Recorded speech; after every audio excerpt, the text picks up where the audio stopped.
سيد زيان، كيف تقيم تعاطي الحكومة المغربية مع أحداث الحسيمة؟ لا، بليدة الحكومة. التكلم ما قام به هذا الطبيب الحمق الذي هو بسيكياتر ويعالج في الحمق، وأصبح أكثر من المريض. فهذا كان فشل أن تجمع 6 أحزاب ليقوموا بمواجهة اتهامات خطيرة منطقة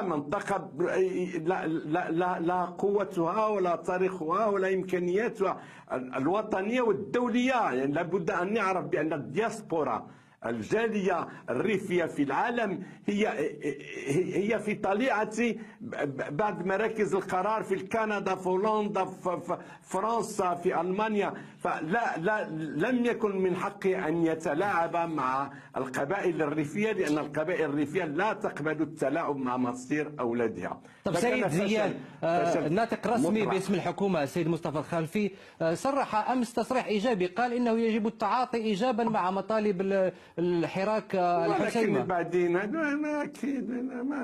هذا مثل الزوج الذي يضرب زوجته ومن بعد يقول إن هذا عمل وحشي، وأنا لم أكن عنوان لما قمت بضرب زوجتي وهي في المستشفى في قسم الإنعاش، لأنه كاد أن يقتلها. فهذا بعد الخطأ هناك عقاب.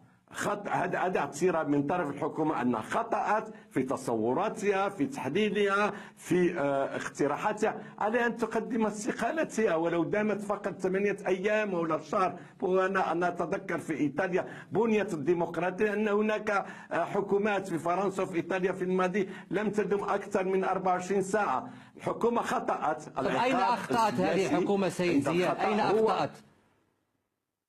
عندما قالت بأن الريف يعمل على الانفصال، وبأن المطالب هي مطالب هوية ريفية وليس مشاكل ناتجة عن الحكامة، نقصا في الحكامة. ما يجري في الريف هو ناتج عن كون هناك مطالب اجتماعية.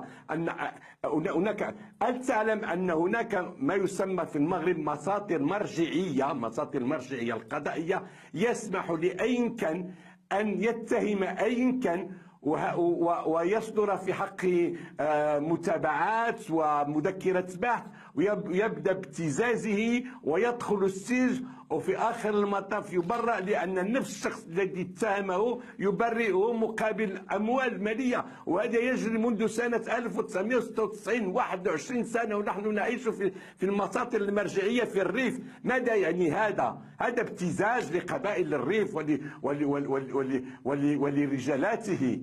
فكفى. طب سيد زيان، ماذا تقترح أنت لتسوية الوضع في الحسيمة وباقي مناطق الريف؟ والله يا أخي، أنا لا أمكن بهذه السرعة أن نعطيك حلول، ولكن أظن بأن من الواجب أن تكون هناك لجنة ملكية تتعامل مع الملك مباشرة، تلتزم مع الحراك باسم الملك حول ما يمكن أن نقوم به في إطار القضاء، في إطار الصحة، في إطار التعليم، في إطار التشغيل. وإن لم يستطيع فأنا مستعد شخصيا للقيام بهذا العمل، وأنا مستعد شخصيا أن أكون مسؤولا في هذه المنطقة وأن أبحث عن الحلول. لا يمكن أن نجد حلول والقوى المنتجة في الريف هي عرضة لأي مسطرة مرجعية ليبدأ ابتزازها وأن تضطر إلى الهروب من المغرب. السيد زيان، خصومك يقولون إننا لم نكن نسمع منك هذا الكلام عندما كنت وزيرا لحقوق الإنسان في الحكومة. ما الذي تغير؟ أنا كنت وزير. أولا أنا إنسان، وبالتالي أنا مخطئ ومذنب، أنا لست ملكا. فأنا كنت وزير ل 11 شهر. لم أكفي بسنة، ولما تخرج للشارع المغربي وتسأل من هو أول وزير حقوق الإنسان يقول زيان، في حين أنني لست أول وزير حقوق الإنسان.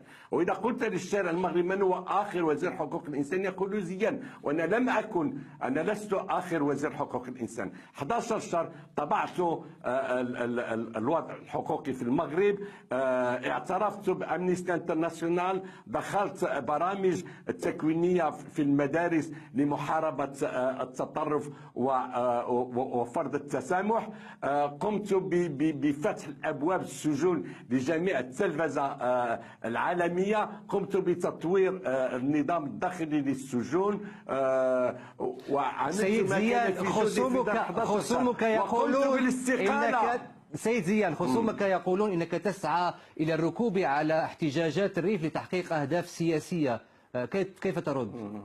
ممكن. شوف، كما يمكن، كما تقول الحكومة كذلك بأن إسبانيا وفرنسا كتقوم بالسرف، الركوب على الموجة الاحتجاجية، من المنتظر أن أركب أنا كذلك على الموجة الاحتجاجية.